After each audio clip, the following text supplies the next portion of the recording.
بسم اللہ الرحمن الرحیم۔ شروع اللہ کے نام سے جو رحمان اور رحیم ہے۔ لوگوں سے گہوارے میں بھی کلام کرے گا اور بڑی عمر کو پہنچ کر بھی، اور وہ ایک مرد صالح ہوگا۔ یہ سن کر مریم بولی، پروردگار، میرے ہاں بچہ کہاں سے ہوگا؟ مجھے تو کسی شخص نے ہاتھ تک نہیں لگایا۔ جواب ملا، ایسا ہی ہوگا، اللہ جو چاہتا ہے پیدا کرتا ہے۔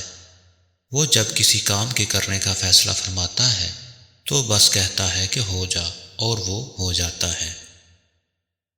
فرشتوں نے پھر اپنے سلسلہ کلام میں کہا، اور اللہ اسے کتاب اور حکمت کی تعلیم دے گا، تورات اور انجیل کا علم سکھائے گا،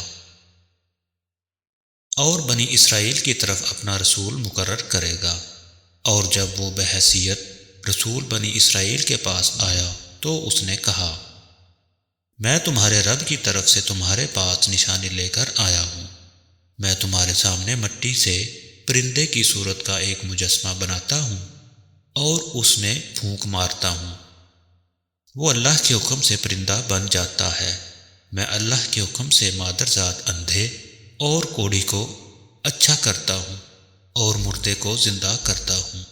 میں تمہیں بتاتا ہوں کہ تم کیا کھاتے ہو اور کیا اپنے گھروں میں ذخیرہ کر کے رکھتے ہو۔ اس میں تمہارے لیے کافی نشانی ہے، اگر تم ایمان لانے والے ہو۔ اور میں اس تعلیم ہدایت کی تصدیق کرنے والا بن کر آیا ہوں جو تورات میں سے اس وقت میرے زمانے میں موجود ہے، اور اس لیے آیا ہوں کہ تمہارے لیے بعض ان چیزوں کو حلال کر دوں جو تم پر حرام کر دی گئی ہیں۔ دیکھو، میں تمہارے رب کی طرف سے تمہارے پاس نشانی لے کر آیا ہوں، لہٰذا اللہ سے ڈرو اور میری اطاعت کرو۔